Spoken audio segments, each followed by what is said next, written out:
حدیث پاک میں صحیح مسلم کی حدیث شریف ہے کہ ابو ہریرہ سے مروی ہے کہ رسول اللہ صلی اللہ تعالی وسلم فرماتے ہیں جو شخص سونے چاندی کا مالک ہو اور اس کا حق ادا نہ کرے تو جب تک قیامت کا دن ہوگا اس کے لیے آگ کے پتھر بنائے جائیں گے اور اسے جہنم کی آگ بھڑکائی جائے گی اور ان سے اس کی کروٹیں اور پیشانی اور پیٹھیں داغی جائیں گی.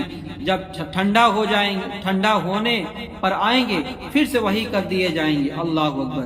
یہ معاملہ اس دن تک جس کی مقدار 50,000 سال ہے یہاں تک کہ بندوں کے درمیان فیصلہ ہو جائے اور وہ اپنی راہ دیکھے گا چاہے جنت کی طرف یا جہنم کی طرف. اور اونٹ کے بارے میں فرمایا جو اس کا حق ادا کرتا قیامت کے دن ہموار میدان میں لٹا دیا جائے گا اور وہ اونٹ سب کے سب نہایت فربا ہو کر آئیں گے, پاؤں سے اسے روندیں گے اور منہ سے کاٹیں گے. جب اس کی پچھلی جماعت گزر جائے گی پہلی لوٹے گی.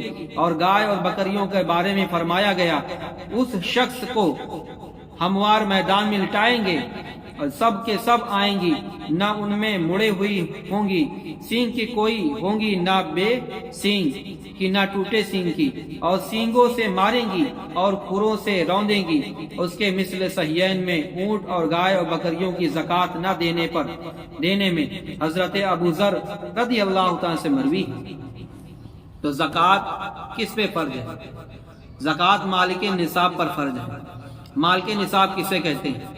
52.5 تولہ چاندی یا 7.5 تولہ سونا یا ان دونوں میں سے کسی ایک کی قیمت کے برابر سامان تجارت کا مالک ہو, یا اتنا بیلنس ہو کہ 52.5 تولہ چاندی وہ خرید سکتا ہو, حاجت اصلیہ سے زائد ہو یعنی قرضہ وغیرہ اس پہ نہ ہو, یا کچھ سونا کچھ چاندی ہے دونوں کو ملا دیا جائے تو ایک کی مقدار وہ پہنچ سکتا ہے تو وہ مال کے نصاب کہلاتا ہے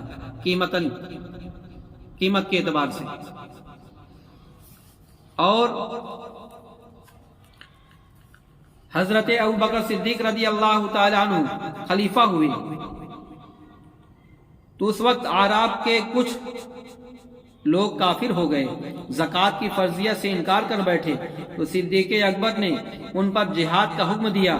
امیر المومنین عمر فاروق نے کہا ان سے آپ کیوں قتال کرتے ہیں کہ رسول اللہ صلی اللہ تعالی علیہ وسلم نے تو یہ فرمایا کہ مجھے حکم ہے کہ لوگوں سے لڑو یہاں تک کہ لا الہ الا اللہ کہیں, اور جس نے لا الہ الا اللہ کہہ لیا اس نے اپنی جان اور مال بچا لیا. حق اسلام میں اس کا حساب اللہ کے ذمے ہے. یعنی زکوٰۃ تو لا الہ الا اللہ کہنے والے ہیں, زکوٰۃ ادا نہیں کر رہے, ان پر کیسے جہاد کرے جائیں گے؟ تو صدیق اکبر نے فرمایا خدا کی قسم میں جہاد کروں گا جو نماز زکوٰۃ میں تفریق کرے, یعنی نماز کو فرض مانے اور زکوٰۃ کو فرض نہ مانے تو وہ گمراہ ہے. اور زکوٰۃ حق المال ہے. خدا کی قسم بکری کا بچہ جو رسول اللہ کے پاس حاضر کیا کرتے تھے اگر مجھے دینے سے انکار کریں گے تو اس پر ان سے جہاد کروں گا. فاروق اعظم فرماتے ہیں کہ واللہ میں نے دیکھا کہ اللہ تعالیٰ نے صدیق کا سینہ کھول دیا. سبحان اللہ. اس وقت میں نے بھی یہی پہچان لیا کہ وہی حق ہے. ابو داؤد عبداللہ بن عمر عباس سے روایت ہے کہ جب یہ آیت کریمہ نازل ہوئی تو والذین ینکزون الذهب والفضہ نازل ہوئی تو مسلمانوں پر شاک گزری سمجھے کہ چاندی سونا جمع کرنا ہی حرام ہے تو بہت دقت کا سامنا ہوگا. فاروق اعظم رضی اللہ تعالی عنہ نے کہا میں تم میں سے مصیبت دور کر دوں گا. حاضر خدمت اقدس ہوئے, عرض کیا یا رسول اللہ صلی اللہ تعالی علیہ وسلم یہ آیت حضور کے اصحاب پر گرا معلوم ہوئی. فرمایا اللہ نے زکوٰۃ تو اس لیے فرض کی ہے کہ تمہارے بھائی باقی مال کو پاک کر دیں، اور موارث اس لیے فرض کیے کہ تمہارے بعد والوں کے لیے یعنی مطلقاً مال جمع کرنا حرام ہوتا تو زکوٰۃ سے مال کی طہارت نہ ہوتی، پاکی نہ ہوتی، بلکہ زکوٰۃ کس چیز پر واجب ہوتی ہے اور میراث کا ہے میں جاری ہوتی، بلکہ جمع کرنا حرام وہ ہے زکوٰۃ نہ دے۔ جو زکوٰۃ نہ دے تو ایسا مال اس کے لیے تباہ و بربادی کا سبب بنے گا۔ اس پر فاروق اعظم نے تکبیر کہی، اللہ اکبر، اللہ بہت بڑا ہے۔ اور بخاری اپنی تاریخ میں اور امام شافعی اور بزار بہقی نے ام المومنین حضرت عائشہ صدیقہ رضی اللہ تعالی عنہا سے راوی ہے کہ رسول اللہ صلی اللہ تعالی علیہ وسلم فرماتے ہیں زکوٰۃ کسی مال میں نہ ملے گی مگر اسے ہلاک کر دے گی۔ بعض ائمہ نے اس حدیث کے معنی بیان کیے ہیں کہ زکوٰۃ واجب ہے اور ادا نہ کی اور اپنے مال میں ملائے رہا تو یہ حرام اس حلال کو ہلاک کر دے گا۔ اور امام احمد نے یہ فرمایا کہ معنی ہے کہ مالدار شخص مال زکوٰۃ لے تو یہ مال زکوٰۃ اس کے مال کو ہلاک کر دے گا۔ زکوٰۃ تو فقیروں کے لیے ہے، اور دونوں معنی صحیح ہیں۔ حضور صلی اللہ تعالی علیہ وسلم قوم زکوٰۃ نہ دے گی اللہ اسے قحط میں مبتلا فرما دے گا۔